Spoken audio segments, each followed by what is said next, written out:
Okay, before we get started, the Village of Anmore would like to open our meeting by recognizing the many Indigenous peoples of our area, including the following First Nations with communities that are located in the region that we now know as Metro Vancouver: Musqueam, Squamish, Tsleil-Waututh, and Coquitlam.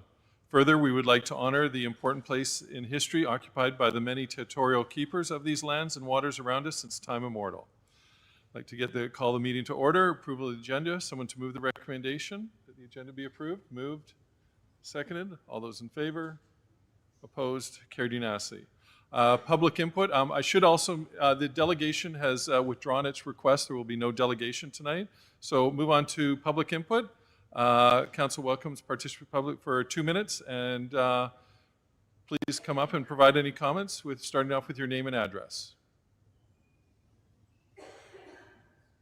None? Oh.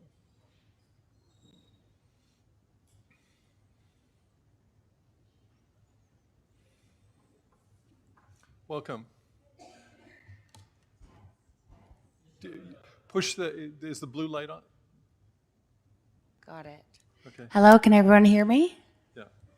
All right. Honorable Mayor and Council members. Name and address if you could start off. My name is Addie Southam, and I live at 2545 Leggett Drive here in Anmore. And today I come before you to address a matter that is close to my heart, as well as many of the young individuals in our community: the challenging landscape of renting in Anmore and Metro Vancouver. As a person aspiring to start a family one day, the dream of home ownership appears increasingly daunting. The soaring property prices, especially in this beautiful region, present a barrier to entry for individuals like myself. As we discuss the development of the new Anmore South property, I implore the Council to consider the importance of providing diversified housing options. It's crucial to recognize that the future of our community lies in its ability to accommodate a broad spectrum of individuals, from young professionals looking to establish their roots to families aiming to create a stable and nurturing environment for their children. Diversified housing, including affordable options, can be a beacon of hope for those of us who envision a future in this community. By addressing the issue of affordability, we will not only enhance the quality of life for individuals, but also contribute to the long-term sustainability and vibrancy of our village. I believe that a thoughtful and inclusive approach to housing development in Anmore South can set a precedent for other communities facing similar challenges. The current approach to relieving housing demands has not been successful, so a new and fresh approach in Anmore will certainly be welcomed by many others in my demographic. Let's work together to create a legacy of diversity and opportunity for the next generation that will help to ensure the dream of home ownership remains attainable for all who wish to call Anmore their home. Thank you. Thank you. Any other public input before I move on?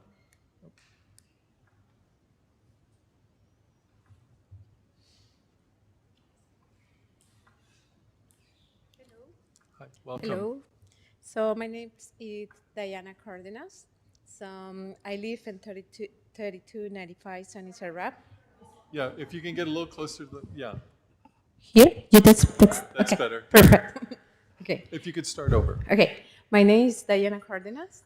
3295 Sunny Sarap, and Unit 34. And here I'm supporting Icona at the Merson development. I moved to Anmore in 2022. I good luck to find house to rent, and renting an Anmore practice. It's impossible to look out first. I love here. My kids, we go to this year's Anmore Elementary. Joins the cultural and diversity community and as soon as possible volunteer. Looking at the forest stability, the roads here. I have to be looking to buy pricing of homes, making it impossible to homes and house. I hear Anmore South development and God is super exciting to feel is my only hope to house in Anmore in the future. Please serious consider Icona to apply and move to the neighborhoods playing base in part in this process, especially the kids need more development here and more support. Thank you. Thank you.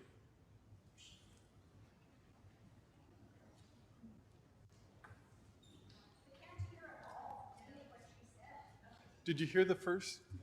No? Yeah, can you? She's going to try.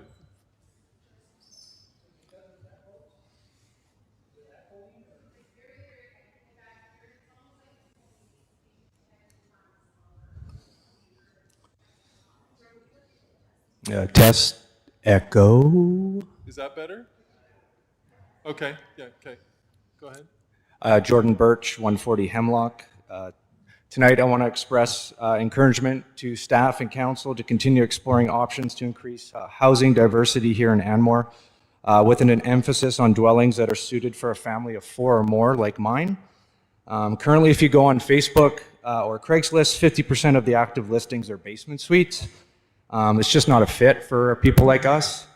2 years ago, we were in a transition, and I had to lock in the only available suite available at that time, and I paid $6,000 extra in rent. That's 2 months' rent in advance of occupying the unit just to lock it in.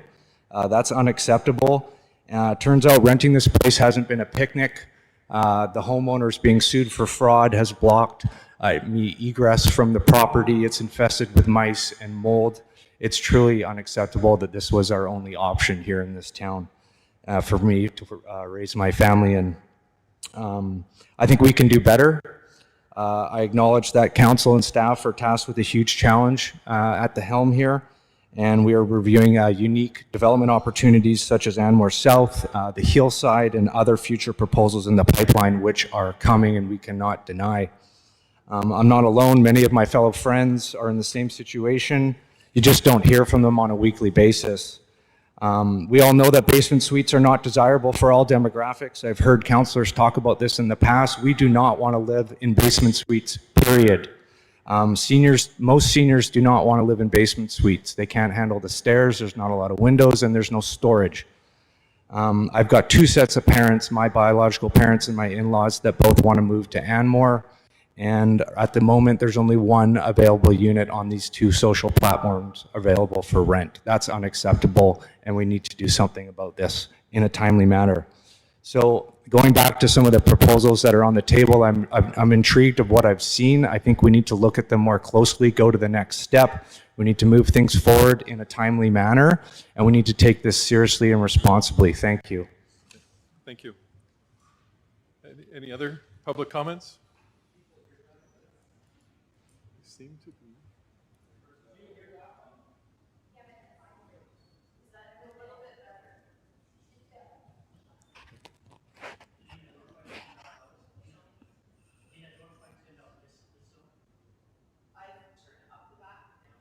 Okay.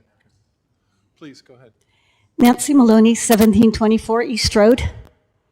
I'm not sure about this, but I suspect it may be true that of our mayor and members of council, no one actually has, graduate level expertise, well, either in community planning or in research design. So can you hear, Doug?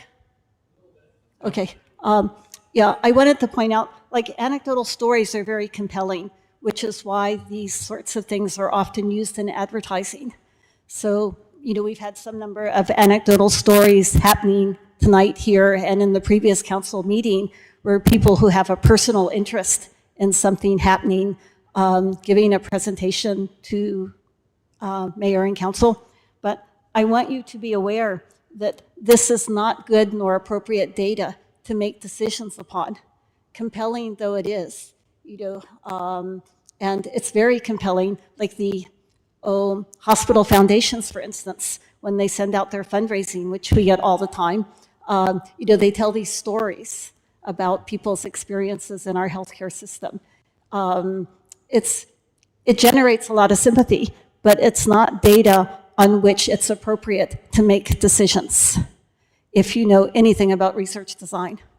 So you want actual, real data, not basing decisions on some story that's appealing to a person. And I'll mention, I actually have a PhD in clinical psychology from SFU, and which included a lot of training, education, and expertise in research design, upon which, and I've worked in settings where research is important. This is not a good basis for research, and I'm not sure if it's something that council should be encouraging. But it definitely is not something upon which, mayor and council should be making decisions about the future of our community.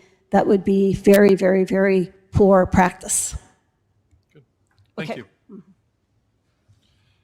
Any other public comments before we move on to the agenda?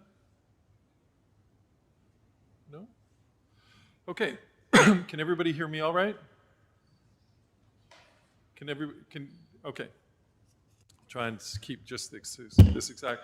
Okay, so delegation's been withdrawn. We have adoption of the minutes of the regular council meeting held on January 23rd. Could I get someone to move the recommendation? Moved. Seconded. Any discussion? See none. All those in favor? Opposed? Carried unanimously. Is there any business arising from the minutes? No, see none. We only have one item on the consent agenda. Could I get someone to move the consent agenda? Moved, seconded. Any discussion? See none. I'll call the question. All those in favor? Opposed? Carried unanimously. We now move on to legislative reports. Anmore South OCP amendment, a report dated February 2nd, 2024, our Manager of Development Services, summarizing the January 9th Committee of the Whole meeting. Mr. Boyd, Thank you, Your Worship. if we can just make sure when you're talking, everybody can hear you. Just Can everyone hear me? How about now? Okay. I'm probably loud enough not to use a microphone, but is that okay? Even closer? How about that? All right, I'll talk directly into it. Okay. It's going to be a bit hard to look at my report and talk directly into it. Thank you, Your Worship. The purpose of today's report is to provide Council with a summary report of the Council of the Committee of the Whole that was occurred on January 9th, 2024, and it's regarding Anmore South and its next steps, and the process is to continue the process of Anmore South OCP amendment. Okay, so back in December 5th, regular council meeting, council directed staff that the bylaw of 686-2023 be referred to committee of the whole for further discussion, and that staff present a community engagement strategy in relation to the OCP amendment. To help facilitate the conversation, several matter experts were invited to the meeting to provide a brief presentation on this subject matter and to answer any questions council may have. The following subject matters were presented at the meeting. I just seen if she could, can you turn it up? Yeah, just a little bit. Thank you. Okay. So Jonathan Cote, Deputy Manager of Regional Planning and Housing Development for Metro Vancouver. He made a presentation, and also Placemark Icona's planning consultants, and Therese Mickelson from Mickelson Consultant to provide an overview of community engagement strategy. Okay, discussion. So Metro Vancouver and the joint representatives, Jonathan and Victor, they presented how an RGS strategy is put together and regional principal plannings that are behind it, and the regional land use designations that are required as part of the RGS amendment. And so Anmore currently needs to submit their RGS process, which we are assigned on member to, and we have to provide an RGS statement in relation to Anmore. Oh, they're not hearing you. Still not hearing me? Oh dear. Okay, I'll try and speak a little bit louder. Discussion points included rural versus urban designation and how it affects connection to sewerage services. That only the area and urban containment boundaries can connect to a sewerage. Rural designation in the RGS does not protect green space. This is up to the local jurisdiction to determine. Changing the designation for Anmore Southlands only changes the area defined in the amendment application, not the entire municipality. How the regional context statement links the RGS to the village official community plan, and that the statement is approved by the Metro Vancouver Board. And then finally, Metro 2050 does not prescribe housing density or form of development. Then the Mayor McEwen provided a historical review of areas in Anmore that have gone through a land use designation changes prior to. That concluded the section regarding Metro Vancouver. Following on Placemark, ICONA's planning consultant in relation to Anmore South. The proponent planning team provided a review of information regarding ICONA's OCP amendment application and the planning process and best practices in their organization. The general discussion points were that Anmore South development timeframe of 25 to 30 years and a planning and approval process of anything between 3 and 5 years. What technical studies will be completed as part of the amendment process. The village needs to determine what studies should be included in the process. How increased population will affect services, policing and tax rates. Potential for partnerships in other jurisdictions to deliver services. The importance of a neighbourhood plan being included with the OCP amendment. What that would include and when it should be initiated. The need for variation of housing while maintaining the current look and feel of the municipality, protection of riparian areas, and future zoning being in compliance with the OCP. That concluded ICONA's section of the Committee of the Whole, and then finally Therese Mickelson presented regarding community engagement consultation and the best practices for an OCP amendment and clarification that the village has not started any community engagement on this particular OCP amendment application current. Ms. Mickelson recommended that all public engagement activities reflect the International Association of Public Participation, IAP2, principles, and recommended engagement activities including sharing information broadly that is easy to find and understand and creating opportunities for residents to speak to matter experts, opportunities for residents to provide input in multiple formats such as open houses, workshops, neighbourhood meetings, committees, in writing, online surveys, etc. And engaging with stakeholders and interested parties and reporting back to the community on what was heard. It was noted that in this process that spanned several months, residents were encouraged to commit to staying informed and participating in any up-and-coming community consultation that the village-led consultation process for Anmore South Amendment. Okay, so in relation to that, I've provided comment from staff on the next appropriate steps following the Committee of the Whole. So in general, the committee conversation tended towards asking for more detailed information, and the information surrounding the proposed development, as discussed through the meeting, was highlighted that an appropriate way to provide this was additional and detailed information would be through a neighbourhood plan. Based on discussion with council, staff recommend an appropriate next step would be to determine the terms of reference for a neighbourhood plan. The terms of reference should be reviewed by council and approved to ensure the proponent is focusing on areas of concern for council. It would also be appropriate to start the village-led community engagement process to ensure the public is consulted on various components of the neighbourhood plan. Following a review of the terms of reference, a neighbourhood plan could be incorporated into the bylaw as a separate OCP amendment, or it could be created as a neighbourhood plan. And that's generally the Committee of the Whole. And from that, Mr. Boyd, do you have any recommendations or options moving forward?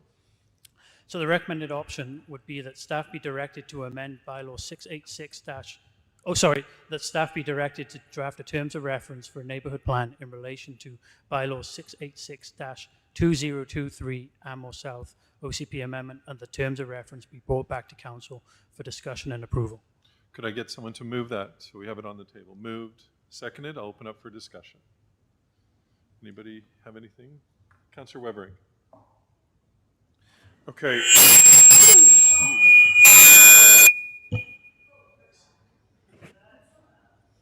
Sorry. I was this far. Let's play with the gain a bit. Okay. Thank you for that report, Mr. Boyd. As I've said, okay. Is that better? Okay. As I've said in the past, it's very hard to move forward on a big decision like this without details. I think the whole urban versus rural debate has been problematic because people don't know what Anmore South is going to look like. I think we learned a lot at the last meeting, Committee of the Whole meeting, that urban rural doesn't dictate density. It also doesn't dictate preservation of green space. I think we need to get into the details a little bit more, and I like to see this neighborhood plan be developed. I think this is the stuff that people want to need to visualize what's going to be there. And this is the stuff we need so that we can do our evaluations, so we can get into the public process. Can you guys hear this? I can hear it, yeah. Okay. We just haven't. People want to have their say, and they want the opportunity to do that, and they need as many details as possible in order for that to happen. So I'm in favor of moving forward on this. Good, thank you. Councillor Richardson. Okay, so I fully admit that I don't know what terms of reference are. So could you provide some examples of what it would be? And then secondly, are we taking Icona's proposal and doing terms of reference to that?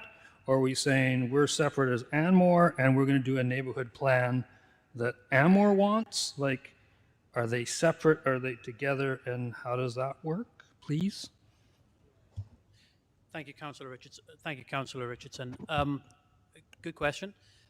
So I want to clarify a few things. The neighborhood plan is proponent-led. The proponent leads this and provides all the technical information as requested through the neighborhood plan. So the best way to describe it, They're they not can't hear able me? to hear it, yeah.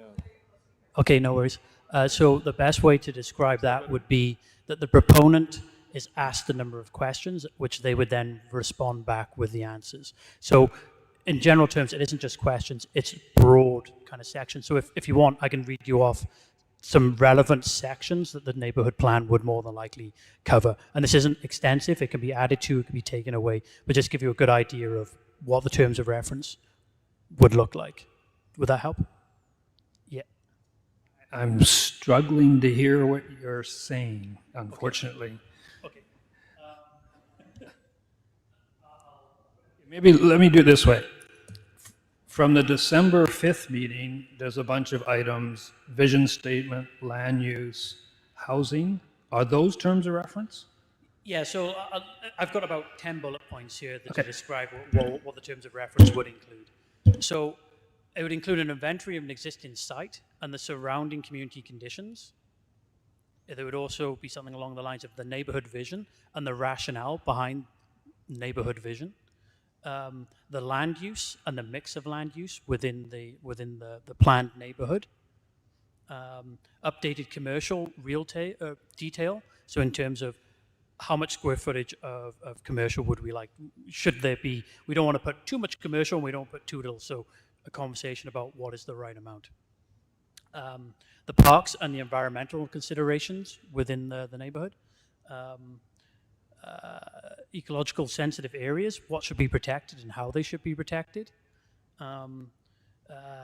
Hierarchy of street plan, so think about it, you might have a main boulevard and then the side streets. What do they look like? What does the cross section of the street look like?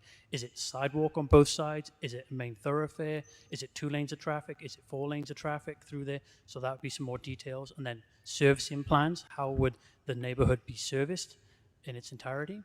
And then also there'd be a phase-in hierarchy of you develop the neighborhood in a certain way. From phase 1 could be 10 phases, 30 phases. It would be determined through the neighborhood plan, how you would discuss how you'd like to see the phases taking part. And then generally then a transportation impact assessment as well, with more detail on how it would impact the surrounding areas. Okay, so from my understanding, Icona has 3 million square feet residential, 100,000 commercial. A term of reference would be the split division between commercial and residential, and the term of reference that would come back from Anmore would be, we recommend this split? Is that what a term of reference is? Yeah, so just the terms of reference is just saying, hey, we want to know about these important components within the neighborhood, and then the sections would then detail out those specific details, as in how much real estate will there be, how much residential should there be, the form factor of the buildings, the land use of the buildings. So all the detail that we've kind of discussed in previous meetings, the neighborhood plan would provide all of that context. Okay, so I get that now. My concern is that the residents are sort of left in the dark on that, and they get comment after that's done. So how do you get the residents commenting before it's done? Yes. Just Karen passed me a note here. To think about the terms of reference as a table of contents. That's what the term of reference is. Okay, that's what we're talking about. Good way of describing it. And then with regards to the community engagement piece, that would be a vital component of the neighborhood planning process. There would be a lot of engagement within that to hear feedback of what the public want to see, what they care about, and how we then update the neighborhood plan to incorporate their comments. Again, I worry about the chicken and the dog and the egg and the tail. Like, if it's proponent-led, like, I'm still on the side that I think Anmore residents should get to decide what Anmore residents want without being this kind of guided, do you want 3,600 units or do you want 3,200 units? They should have the ability to say, we want 5 units or 100 units or something along those lines. And I always worry it goes too fast. I suppose my response to that is through community engagement.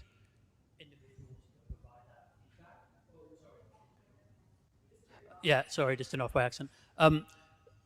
So my response to that would be during community engagement process, individuals can provide whatever feedback they'd like to be heard. However, it is council's decision ultimately on if they want to approve the OCP amendment and a rezoning, which would be subsequent after an OCP amendment. So that's who really makes the decision on how many units go forward or not.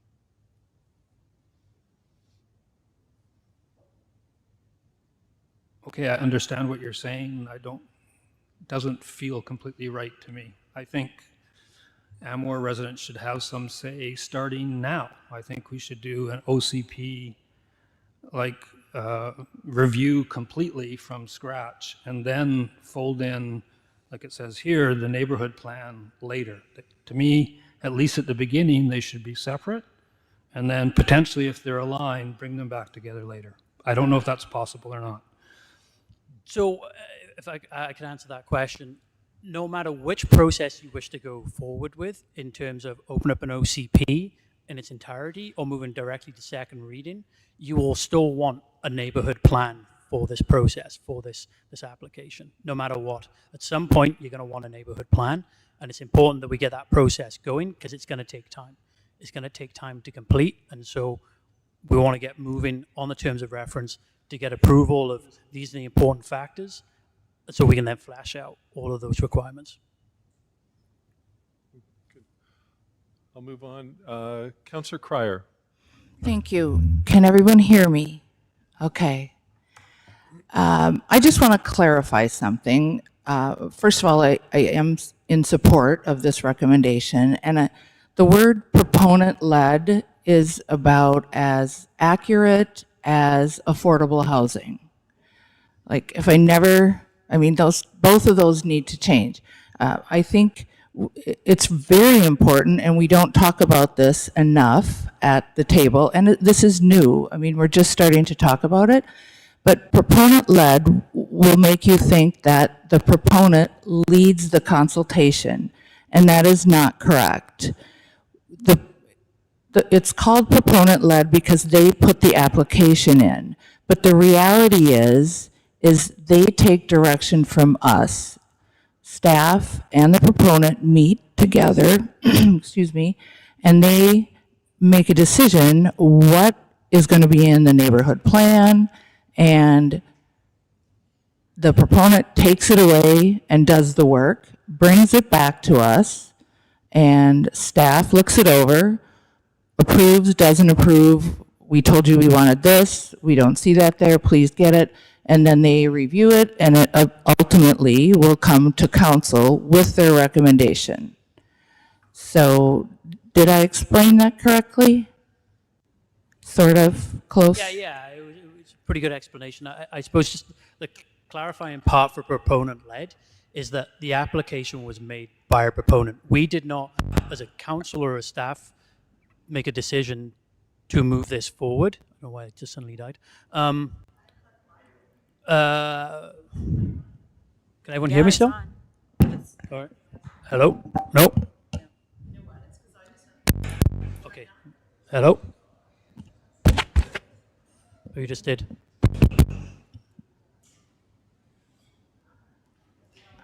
I think what Mr. Boyd is saying, that proponent-led means that the proponent submits the application as opposed to us initiating it. Is that it? Yes. Great. That's all I Has- have to say. I just think that's very important to reiterate to the community. Can I, Councillor Trowbridge, do you have any comments? Yeah, I mean, I'm very much aligned with Councillor Weverink in terms of wanting to see things move ahead. I should do a sound check. Can you guys hear me? Yeah. Okay, thanks. I want to see things move ahead because for the same reason, without some detail, without a neighborhood plan, it's very hard to envision what the opportunity might be. I have said on record before that I'm in favor of doing something different on the 150 acres. I'm absolutely in staunch opposition to seeing more multi-million-dollar mansions that actually don't create a positive cash flow for our tax base. So I want to see something, what that is, and exactly what the square footages are, and prices, and how much commercial, etc.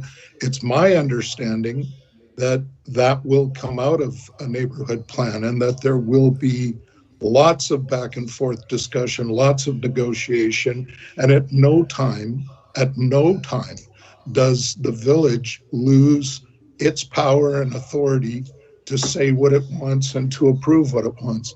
In terms of this this proponent-led issue, that's virtually the process as I understand it. And Chris, please correct me if I'm wrong. Proponent-led processes of developments of this size is virtually the way it's done in every single municipality. Somebody may be able to find an exception somewhere, but this is a very common process. And I see you're reaching. Are you going to correct me on that? Please do if you need to. I'm assuming this isn't working. Oh, I hear you now. Hey, Kim, can you hear me? Yeah, I hear you. Okay. Yeah, what you just said is correct. It's in terms of this is proponent-led, and the proponent puts the application in, it moves forward. And the municipality, as council, always has the power to decide if an amendment moves forward, sorry, a bylaw moves forward or not. So no matter what, the council always has that decision-making process. And as a proponent moves forward, council have the opportunity to ask more questions of the proponent whenever they wish to. It's just that a neighborhood plan tries to inform people as much as possible what is going to happen within an amendment, so you're informed, and it helps with the question process, that there's something written down in paper and you know what you're signing up to in its entirety. I think that Thank you. That's how I understand it. Maybe stay there. Yeah, so as Councillor Weverink said, I'm on the same page. I want to see this get into a little more granularity. I am hoping, and I don't know process, but I'm hoping that we can keep this peanut moving forward by contemplating the OCP amendment in concert with the development of a neighborhood plan. So parallel streams, so to speak. Is that possible? Yeah, that's very much possible. And my recommendation would be when I bring back, or staff bring back, the terms of reference, the recommendations will be put forward to council at that point in time, and that would be one of the recommendations, or one of the options would be listed as providing the OCP amendment move forward and a neighborhood plan be moved forward in a separate process. Another recommendation could be that they're both put together at the same time. There's many opportunities here, and I will list them off when we bring back the terms of reference for the neighborhood plan. Thank you. And I appreciate the summary of Jonathan Cote's comments with respect to designation change. There are people who have been consistently confused by all of that. And I think the word urban scares the pants off of people. And having someone from Metro Vancouver that's actually responsible for such things indicate that. And I think it was Councillor Weverink at the meeting that brought it up that, rural doesn't protect anything and urban doesn't cause anything to happen. So I think the thing for me as a council member and hopefully for our residents to hang on to is that at no time do we hand over power to the proponent. That remains with us until the final day that we decide to move forward or not move forward. And I'm hoping I'm correct in that assumption. Correct. That's it for me. Thanks. While you're, no, mine's not working either. Is it on? It's on. While you're there, hello? Can you hear me in the back? Can you hear me in the back? Okay, we'll do it this way. Sorry. Oh, shoot. It says it's picking you up. We could share a mic. Lauren Hardy Show. While you're here with me, when do the studies come in? So you have a terms of reference on traffic. Is a study done with the terms of reference, or are the studies done later after you agree on the terms of reference? Like, who leads that part? Yeah, so the traffic study would be completed once we say, yes, we want traffic studies to be completed. So once you say yes to the table of contents, all of that analysis will be completed. And you don't have to wait until the whole document is finished. We can bring back sections of the neighborhood plan as we progress through this. Councillor Cryer. Quick question regarding timing. How long do you think it'll take to come up with the terms of reference? Not very long. Thank you. Next meeting? Any other questions? Or Councillor Weber? Is this working? Can you turn it up? Lena, I think if you turn it up on your end, it'll work. Check. Okay. Just for clarity, we really want to get the public input going. People have been asking, and No, can you go up with Chris? do you want me to go up there? Yeah. You sound a bit like a robot with a missing valve. Okay. Can you hear me? Okay. So, what people have been asking for all along, and I understand why you haven't been able to give them that as public input. Just for clarity, the proponent-led neighborhood plan process is going to have open houses vetted by staff. Whatever information is collected, staff will collect it and give it to us. And then there's the legislated public process, like public hearings and stuff like that. So this is all the opportunity for residents to give their input, correct? Yeah, so through the process, there will be many opportunities for public input and engagement. It isn't just a public hearing. Just so the public understand, there's public consultation, which means you're consulting with the public at different opportunities, which can be, sorry, bad language, proponent-led, as in they can go out and do their kind of investigation with the public and have feedback from the public on their application. And there's also an engagement process where the village would be put on the engagement process, and we would receive the information directly, and as staff we would filter that and provide you with a report back on what we heard at the engagement process. Therese Mickelson will come back and provide the way that she thinks is best to do that as an engagement consultant for the village, but that is the opportunity to go forward with consultation. Now there's another process as required under legislation, that is a public hearing process. is a requirement to municipalities to let the public come and have their say at the podium to council and go through that. It could take 1 hour, it could take 3 days, it could take however long it takes for whoever signs up at a public hearing process. And as council, you will, and as staff, we will listen and do our due diligence over that. And as council, you can then make a decision once you've heard everyone, if you want to amend the bylaw or proceed with the bylaw as is. So we consult to try and make sure that we've heard from the public previous to the public hearing process. Okay, gotcha. Good. Everybody good then, or? So, I think you can sit down.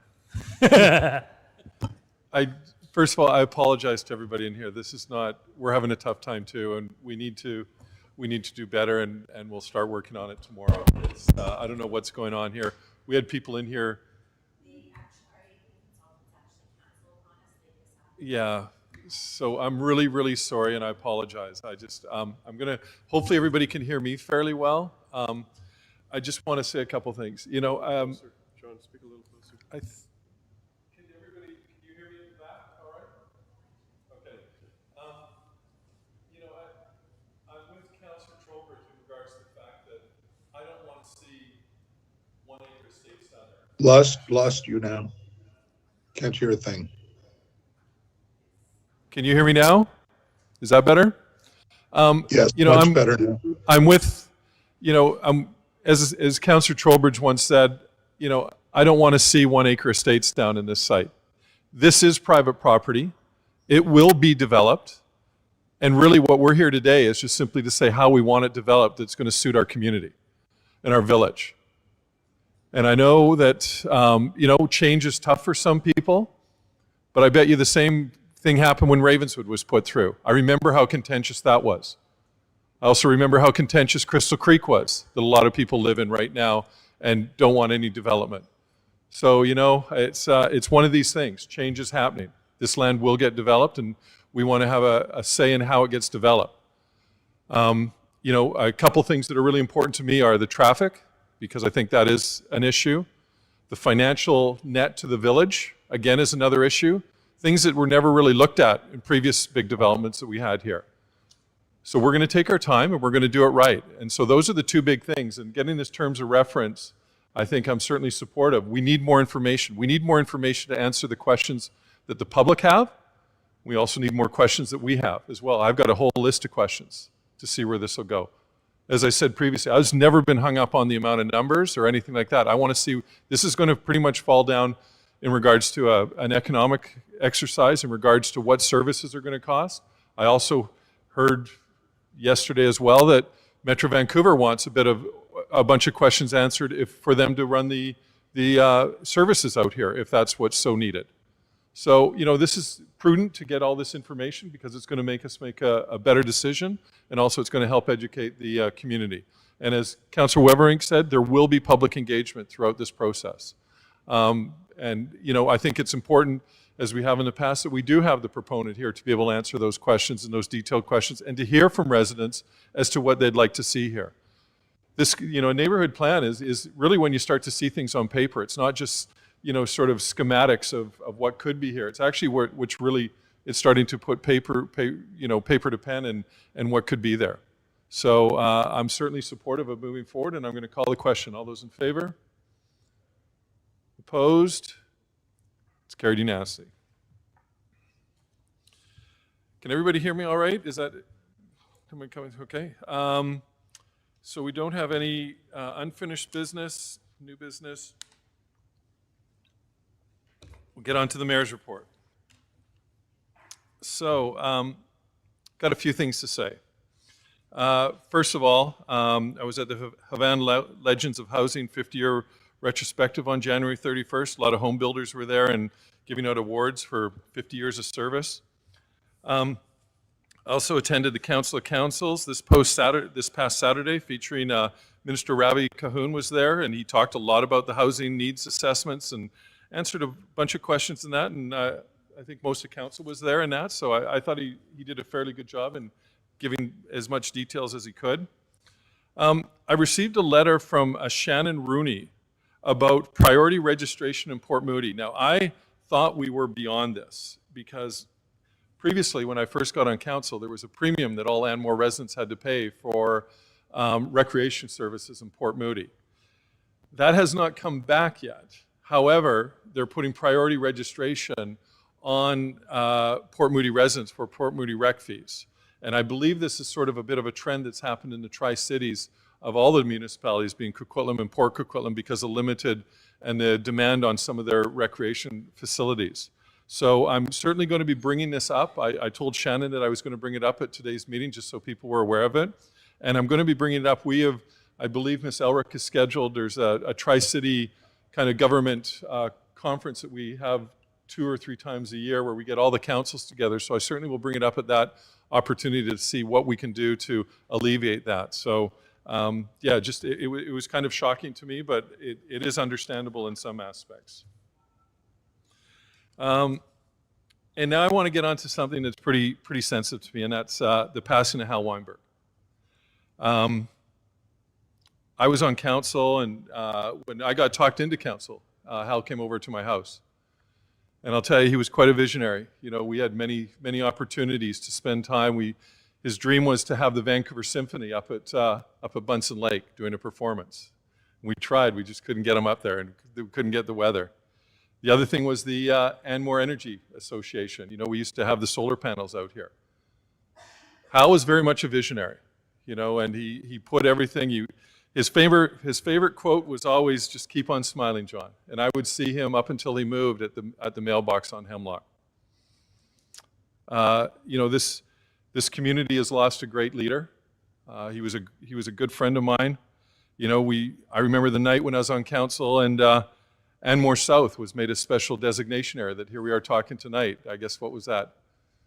15 years ago. He said, "What about, John, what about if we are," he said to council, he said, "What about if we make this a high-tech center? How great that would be," you know? Anyway, he was a real visionary. However, there was a sad moment. You know, I celebrated Hal's 80th birthday, as some people in this room did, right outside in this park, and it was a great event. But the sad part was the way he was forced out of this role as mayor. Was in the fall of 2009, and he had been harassed pretty badly by a couple of councillors that were on council at the time, Councillors Piemonte and Councillor Settergreen. And he said to me at the start of the meeting, "I can't take it anymore, John. You're going to have to take over as mayor." I said, "Hal, I just became a councillor. What am I supposed to do?" He said, "I just can't take it." And that night, I sat in the old Montmurray household and tried to listen to him say his farewell speech, which was interrupted on a couple different occasions. And he got up from his chair crying and said, "I've had enough." It's pretty sad for all that he gave to this community. Anyway, I continued on talking to Hal. It was sad as well because that was the year that the Olympics came through and we had the whole torch relay that came through here. And I was acting mayor at the time, where it should have been him. But it is what it is. Anyway, we are in contact with the Weinberg family about a commemoration, so stay tuned. But I just wanted to say a few things about the Hal that I knew, and such great respect I had for him and where he brought this community. So that's all I have for the mayor's speech. I'll move on to council. Is this working yet? Can you hear me in back? Okay. Yeah, number one, I want to just express my sadness about Hal Weinberg's passing. I have many great memories of going for Friday beers with Hal and Linda down at one of the Port Moody breweries. Hal and I would talk about ideas. Linda and I would generally argue, but that's the way it was. It was a good time, positive memories all around. But I just remember Hal's kindness is what I'll miss. So, you know, my condolences to the Weinberg family, and yeah, it's a further away. Okay, a very sad moment. I also wanted to mention that I did attend the Council of Councils, and on a lighter note, I thought it was very funny when Mayor George Harvey of Delta thanked Mayor Brenda Locke of Surrey for taking all the media attention away from all the other mayors and councillors in the Lower Mainland. Obviously, they have a good relationship. Anyway, that's it.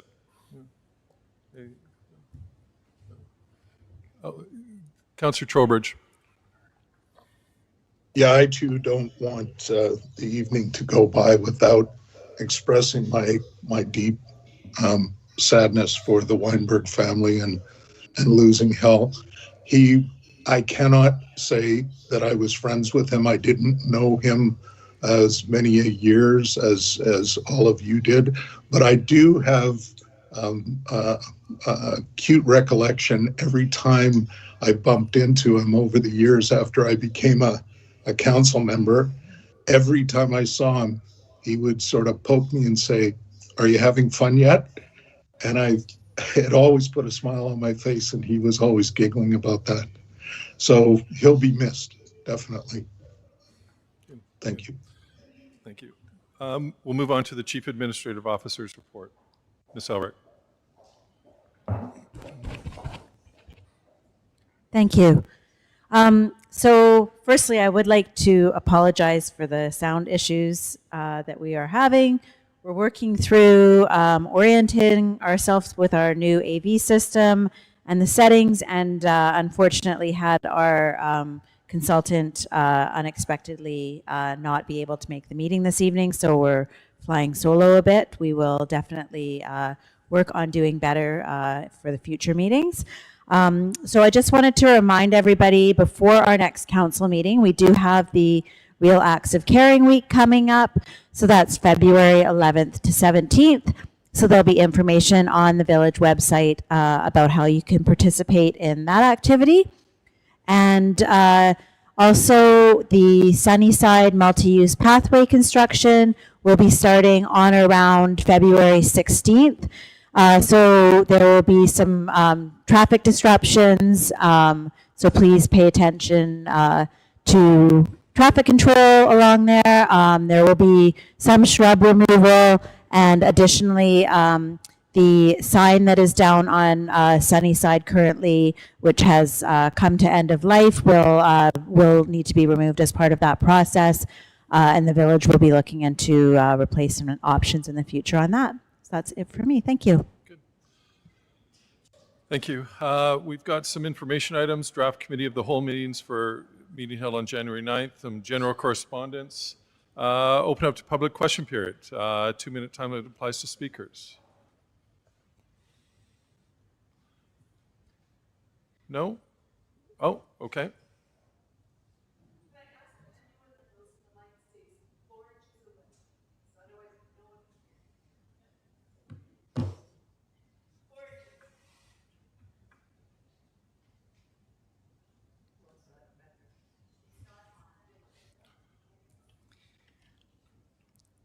Jurgen Durkton, 1815 A East Road.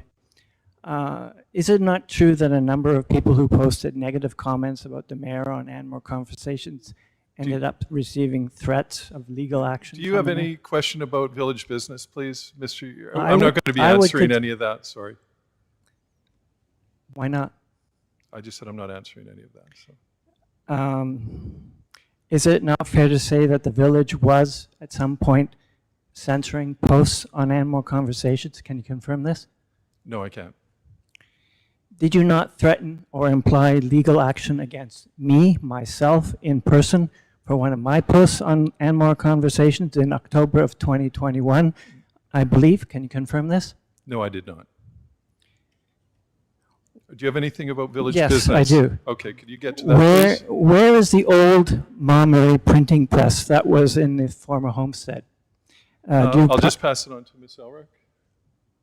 Am I working? Oh, thank you. Through the mayor, the print press is currently still in storage. We modified the lobby entranceway from the original design where it was proposed to be put into that area, and have not found a suitable area where it fits currently. So we will be looking on where we can utilize that. So is it not ironic that in the light of apparent village censorship that the old printing press is still hidden from public? Thank you.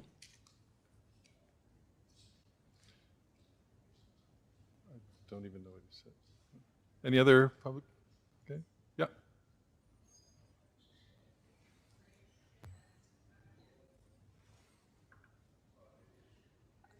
Trudy Schneider, 2318 Sunnyside Drive. I don't really know if this is about village business, but I'm curious about the term proponent. And if it's a legal term, I understand why we're using that.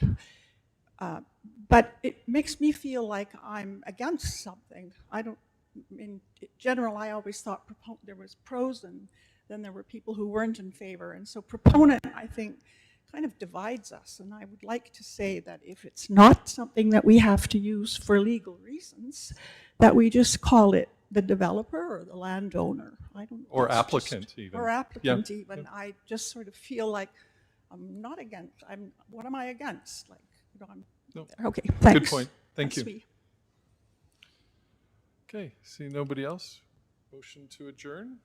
Moved, seconded. All those in favor? Opposed? Carried unanimously. Thank you, everyone, and again, deepest apologies for the sound. We'll get it better.